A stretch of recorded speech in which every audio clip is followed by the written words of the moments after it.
আজকে আমরা রান্না করব কাঁঠালের বিচি দিয়ে হালুয়া। অবিশ্বাস্য হলেও সত্যি যে কাঁঠালের বিচি দিয়েও এত সুন্দর হালুয়া রান্না করা যায়, যেটা আমরা নিজেরা রান্না না করলে জানতেই পারতাম না। বন্ধুরা, আজকের ভিডিওতে আপনাকে স্বাগতম। আজকের ভিডিওটা খুবই ইন্টারেস্টিং হতে চলেছে, তাই ভিডিওটা স্কিপ না করে পুরো ভিডিওটা দেখতে থাকুন।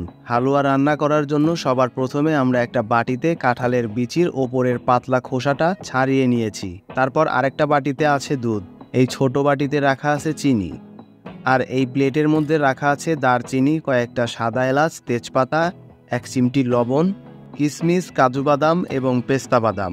সবার প্রথমে কাঁঠালের বিচিগুলোকে ভালো করে সিদ্ধ করে নিতে হবে, তাই কাঁঠালের বিচিগুলোকে সিদ্ধ করার জন্য চুলার উপর বসিয়ে দিলাম।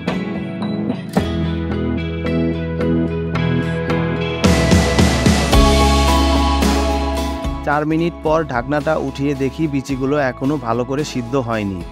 মনে হচ্ছে আরও মিনিট 5 রাখতে হবে, সেই জন্য আবারও ঢেকে দিলাম।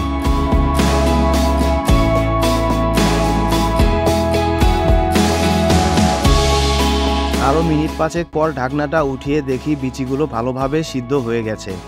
এবার এগুলোকে নামিয়ে শিলপাটাতে বেটে নেব। আপনারা চাইলে সিদ্ধ করা বিচিগুলো ব্লেন্ডারে দিয়েও ব্লেন্ড করে পেস্ট বানিয়ে নিতে পারেন। সম্পূর্ণ বিচিগুলো শিলপাটাতে বেটে পেস্ট করে নেওয়ার পর চুলাতে আরেকটা পাত্র দিয়ে তার মধ্যে দুধগুলো ঢেলে দিলাম। তারপর দুধের বাটিটা ধুয়ে সামান্য একটু পানিও দিয়ে দিলাম। এরপর পরিমাণ মতো চিনি দিয়ে দুধটাকে হালকা একটু নাড়াচাড়া করে অপেক্ষা করতে লাগলাম। ফাইনালি দুধটা ফুটে ওঠার পর এর মধ্যে দিয়ে দেব দারুচিনি, এলাচ, তেজপাতা, 1 চিমটি লবণ। তারপর আবারও একটু নাড়াচাড়া করে দিয়ে দেব কিশমিশ আর বাদামগুলো।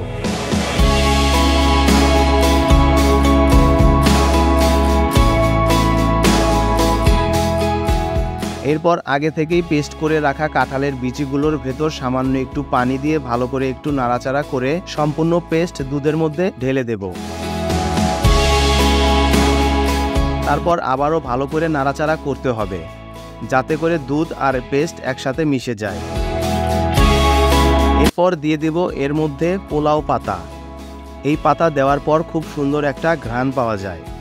এরপর কন্টিনিউ জাল করতে হবে আর নাড়াচাড়া করতে হবে। নাড়াচাড়া না করলে এটা নিচে লেগে যেতে পারে, তাই কন্টিনিউ নাড়াচাড়া করতে হবে। এরপর যখন আস্তে আস্তে ঘন হয়ে আসবে, মানে রান্না হয়ে যাবে, তখন এটাকে নামিয়ে সুন্দরভাবে পরিবেশন করতে পারেন। ভিডিওটা ভালো লাগলে অবশ্যই ভিডিওতে একটা লাইক দিয়ে চ্যানেলটা সাবস্ক্রাইব করে দিন, আর আপনার মূল্যবান মতামত কমেন্ট বক্সে লিখে দিন। চাইলে ভিডিওটা শেয়ার করতে পারেন আপনার বন্ধু এবং পরিবারের সাথে।